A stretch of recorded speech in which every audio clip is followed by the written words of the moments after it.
Deixe-me perguntar uma coisa. E se a maior ameaça ao seu futuro não for o diabo, não for a economia e não for as pessoas que te machucaram? E se for você? E se as armas mais perigosas da sua vida não estiverem fora de você, mas dentro de você? E aqui está a parte mais assustadora. A maioria das pessoas nem percebem que se estão se autodestruindo lentamente. E eu vou te mostrar, a partir da palavra de Deus, em Romanos capítulo 8, como a Bíblia nos diz que o Espírito de Deus que habita em você pode te dar poder e forças para vencer as batalhas que se levantam contra você. Portanto, aqui estão as 7 armas de autodestruição que você pode confirmar com qualquer psicólogo, e ele lhe dirá que estas são as 7 coisas que mais estragam a vida das pessoas. A primeira arma de autodestruição é a culpa. Você não pode se sentir feliz e sentir culpado ao mesmo tempo. Quando você se sente envergonhado, quando se sente culpado, isso simplesmente rouba toda a sua felicidade. Deus não quer que você ande por aí se sentindo culpado ou sentindo vergonha. Na verdade, foi por isso que ele enviou Jesus à cruz, para morrer por todos os seus pecados. Mas a culpa é a principal destrutora da felicidade. A segunda são os pensamentos descontrolados. Se você não aprender a controlar os seus pensamentos, eles o controlarão e arruinarão sua vida. Pois você dirá coisas a si mesmo que causam infelicidades, tristeza e pressão. O que você repete para si molda sua vida emocional. A terceira são as compulsões. E compulsões são aqueles impulsos internos, desejos íntimos, que você pode chamá-los de luxúria, hábitos ou impulsos. Mas são aquelas coisas na sua vida que você sente que simplesmente precisa fazer. Mesmo sabendo que é errado, você não se controla e acaba fazendo. E você precisa aprender a lidar com essas compulsões e combater essa arma, porque as compulsões podem destruir seu futuro. A quarta é o medo. E o medo é um enorme destrutor da felicidade, do seu potencial e do propósito de Deus para a sua vida. Ele pode limitar todas as áreas da sua vida. E você precisa aprender a dominar os seus medos. A quinta é a falta de esperança. E a falta de esperança impede você de continuar avançando. Quando você começa a se sentir sem esperança em relação a qualquer coisa, você fica desanimado, quer desistir. Você pode se sentir sem esperança em relação ao seu casamento, às suas finanças, à sua saúde ou até mesmo ao seu futuro.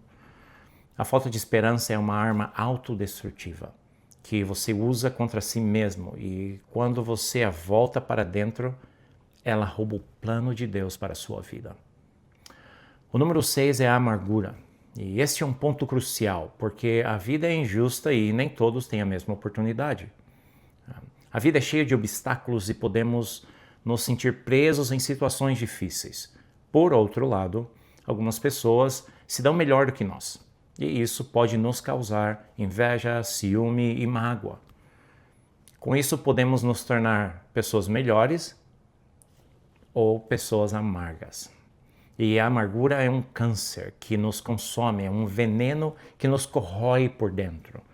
Nunca ferimos os outros com a nossa amargura da mesma forma que magoamos a nós mesmos. A amargura sempre nos prejudica mais. É uma emoção autodestrutiva que não traz benefício nenhum à vida. Guardar rancor não adianta nada. Isso só deixa a pessoa infeliz e doente. E a sétima arma de autodestruição é a insegurança. Você precisa lidar com isso, porque se você não aprender a lidar com a insegurança na sua vida, ela vai te fazer coisas tolas. Quando você está inseguro e tenta mostrar a todos que é muito confiante, você acaba dizendo coisas banais. Você vai fazer coisas erradas, vai fingir. As únicas pessoas que se impressionam com falsidade são outras que fingem. Todo mundo percebe, então, quando você se sente inseguro, não consegue esconder isso. E a melhor coisa que você pode fazer é lidar com isso. Veja, Romanos 7 descreve a luta interior que todos conhecemos. Paulo diz, o bem que eu quero fazer, não faço. E o mal que eu não quero fazer, esse continuo fazendo. Então ele chama miserável homem que sou. Quem me livrará? Observe, não o que me livrará. A solução não é um programa ou uma estratégia de autoajuda. A resposta é uma pessoa, Jesus Cristo. E em Romanos 8, ele é a resposta para Romanos 7.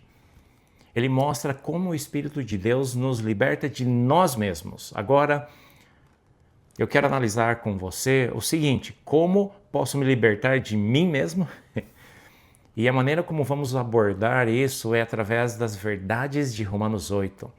Eu vou apresentar aqui para você de uma forma prática, listando 7 hábitos mentais que você precisa cultivar para aplicar a verdade de Romanos capítulo 8, que para mim é um dos capítulos mais importantes da Bíblia. E o primeiro hábito mental é que eu devo me lembrar diariamente do que Jesus fez por mim. Romanos 8:1 diz: agora, pois, já nenhuma condenação há para os que estão em Cristo Jesus. Se você pertence a Cristo, você não é condenado. Isso não significa que você não pecará novamente. Significa que o seu julgamento já foi carregado por Jesus.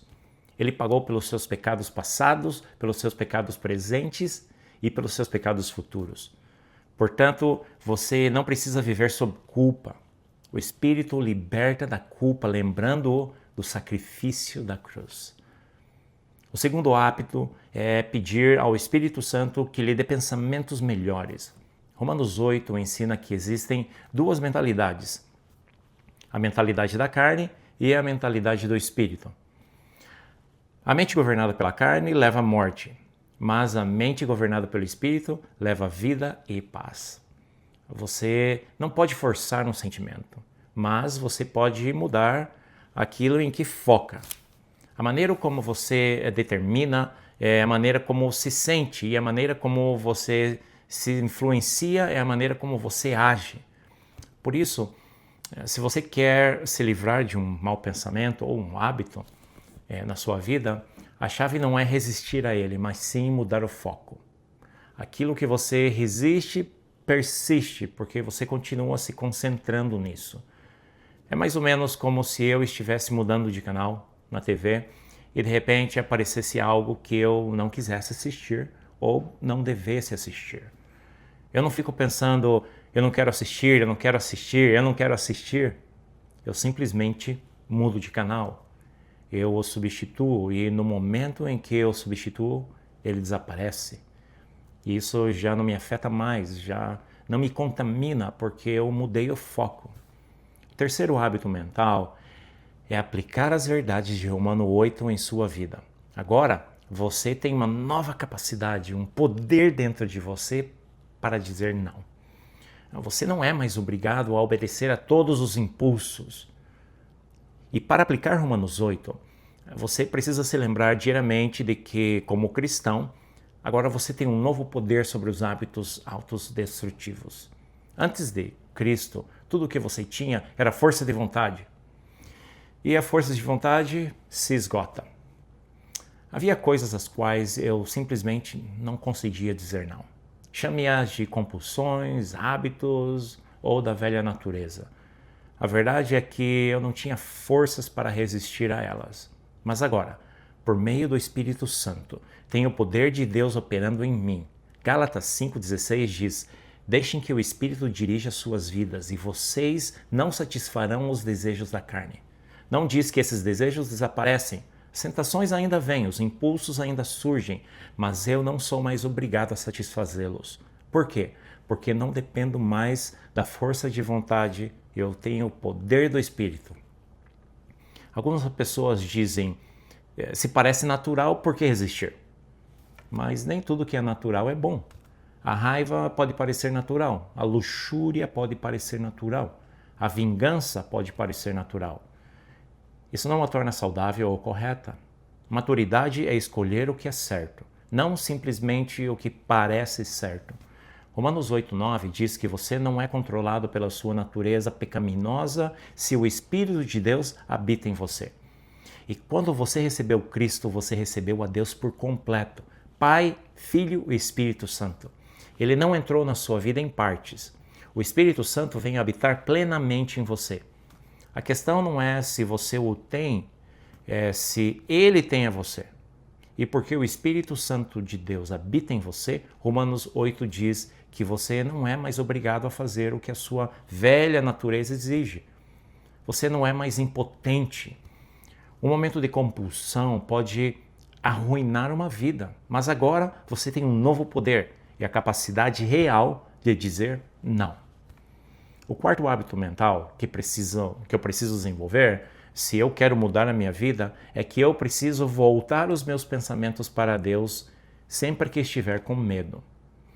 Esse é o quarto antídoto para essas armas de autodestruição. Eu me lembro todos os dias do que Jesus fez por mim. Peço ao Espírito Santo que me dê melhores pensamentos. Peço que agora tenha uma nova habilidade e poder para dizer não. E então, volto meus pensamentos para Deus sempre que sinto medo. Romanos 8 diz que o Espírito não faz você um escravo do medo, mas o torna filho de Deus. E por ele chamamos Abba Pai. O medo diminui, você se lembra de quem é filho, você não está abandonado, você não está sozinho.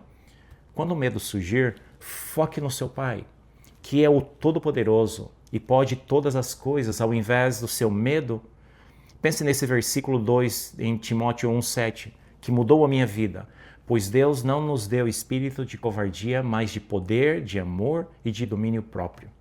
Agora entenda isso, quanto mais você for controlado pelo Espírito Santo, mais autocontrole você terá. Número 5. A quinta coisa que aprendemos em Romanos 8 é sobre o antídoto para a falta de esperança. Quando você se sentir sem esperança, foque na eternidade. Romanos 8, 17 e 18 diz que os nossos sofrimentos presentes não se comparam com a glória em que nos há de ser revelada. Há um estudo muito famoso feito pela Universidade de Harvard que descobriu que quanto mais a longo prazo é o seu pensamento, mais bem-sucedido você será na vida. Por outro lado, quanto mais curto for o seu pensamento, mais fracasso será na sua vida. Pessoas que fracassam na vida têm pensamento muito curto, estão pensando apenas no aqui e no agora. Mas quanto mais longo for o seu prazo, mais bem-sucedido você será na vida. Ora, como cristãos, podemos ganhar essa de lavada. Porque quando pensamos em termos de longo prazo, chamamos isso de eternidade. E quando você se lembra da eternidade, a dor temporária não tem a palavra final. Tito 3,7 diz, para que, sendo justificados pela sua graça, sejamos feitos herdeiros segundo a esperança da vida eterna. Meu amigo, viver à luz da eternidade nos dá forças para suportar o que é difícil agora. Porque sabemos que todas as coisas cooperam para o bem daqueles que amam a Deus. E essa é uma promessa que você deve guardar ali no seu coração. Número 6. O sexto hábito é lembrar a mim mesmo que Deus é bom e está em controle. Esta é uma aplicação do que a Bíblia ensina no capítulo 8 de Romanos.